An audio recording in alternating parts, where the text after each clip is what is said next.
अस्सलाम वालेकुम। आज बनाऊंगी मैं हैदराबादी गोश्त का सूखा, जो कि जूसी होने के साथ साथ स्पाइसी भी होगा। और इसी के साथ बनाऊंगी मैं एक लच्छेदार बंद परोठा, जो कि आजकल बहुत ही ट्रेंडिंग में है। तो चलिए बनाना करते हैं स्टार्ट इस रेसिपी को। सबसे पहले मैं यहाँ पर परोठे का डो लगाऊंगी। तो इसके लिए मैंने एक बॉल ले लिया है, इसमें एक अंडा डाल दूंगी।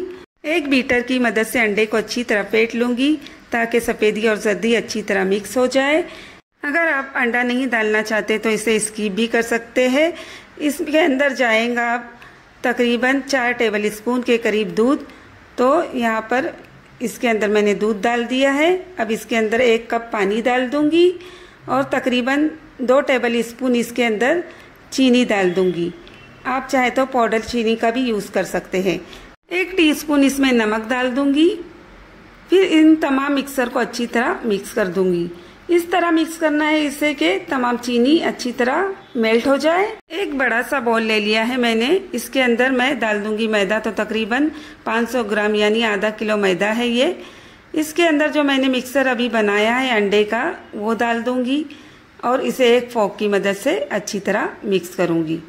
इतना मिक्सर इस डो के लिए काफी है। अगर आपको हल्का सा ड्राई लगे तो आप थोड़ा सा पानी डाल सकते हैं। एक फोक की मदद से इस आटे को मैं अच्छी तरह समेट लूंगी इस तरह से, ताकि गूंदने में आसानी हो जाए। हाथों की मदद से इसे अच्छी तरह गूंदती जाऊंगी और फिर इसका एक सॉफ्ट सा डो तैयार कर लूंगी। इस तरह से मैंने एक डो तैयार कर लिया है। अब इसके ऊपर थोड़ा सा मैं ऑयल डाल देती हूँ ताकि ये अच्छी तरह सॉफ्ट हो जाए और इसे कवर करके रख देती हूँ मैं तकरीबन 2 घंटे के लिए एक साइड में।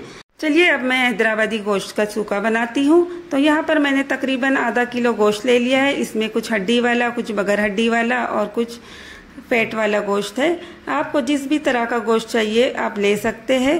टाइम बचाने के लिए मैं कुकर का यूज करूंगी। आप चाहे तो बगैर कुकर के भी इसे बना सकते हैं, लेकिन टाइम डबल लग जाएगा। तो यहाँ पर मैंने गोश्त डाल दिया है कुकर में। इसमें मैं डाल दूंगी 1 टीस्पून हल्दी, 1 टीस्पून जीरा पाउडर, 1 टीस्पून काली मिर्च का पाउडर,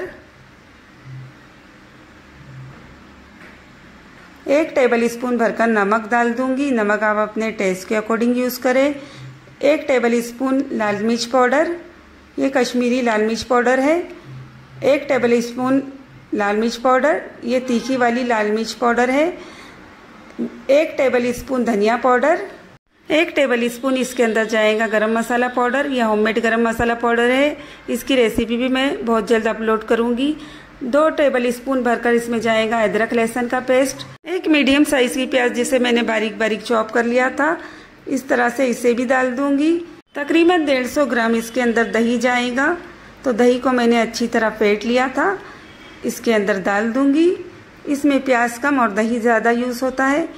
अब 1 गिलास इसके अंदर मैं पानी डाल दूंगी ताकि गोश्त अच्छी तरह पक जाए। पानी का लेवल इतना हो कि गोश्त के 1-2 इंच ऊपर ही रहना चाहिए, जिसकी वजह से गोश्त अच्छी तरह पक जाए। तो इसके अंदर पानी डालने के बाद मैं इसे अच्छी तरह मिक्स करके गैस पर रख दूंगी। तकरीबन 1 सीटी फुल फ्लेम पर और 15 से 20 मिनट इसे स्लो फ्लेम पर पकाएंगे। चलिए अब परोठे बनाते हैं। तो देखिए डो अच्छी तरह सॉफ्ट हो चुका है।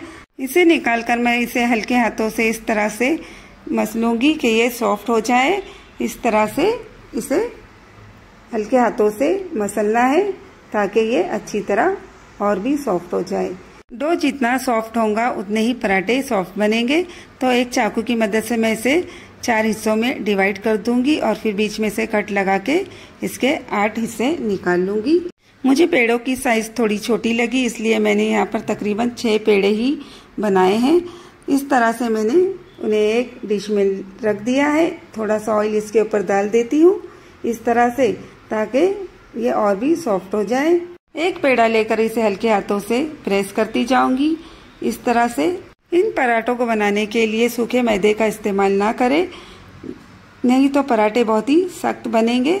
इस तरह से प्रेस करते जाएंगे, हल्के हाथों से फैलाते जाएंगे, जिसकी वजह से ये बड़ी सी पतली सी रोटी की तरह बन जाएगा।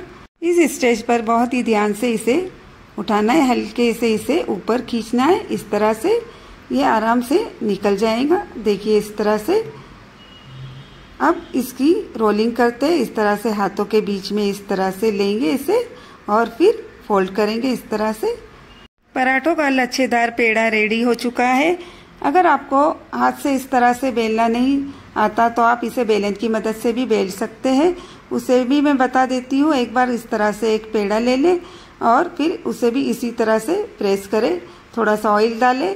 बेलन की मदद से इसे हल्के हाथों से बेलते जाएंगे। उसी तरह पतला सा इसे बेलना है और फिर इसे इस तरह से उठाना है ऊपर की तरफ। इस तरह से रोल करके इसका पेड़ा बना ले। इस तरह से हाथों पर लपेट ले। देखिए पेड़ा बन चुका है और इसे हल्के हाथों से प्रेस करें। गैस के ऊपर मैंने एक तवा गरम होने रख दिया है। एक साथ मैं 3 पराठे सेकूंगी इसके ऊपर, तो यहाँ इसे हल्के हाथों से प्रेस करती जाऊंगी और इस तरह से एक के बाद एक मैंने 3 पराठे रख दिए। 1 से 2 मिनट के बाद इसे पलट दूंगी इस तरह से।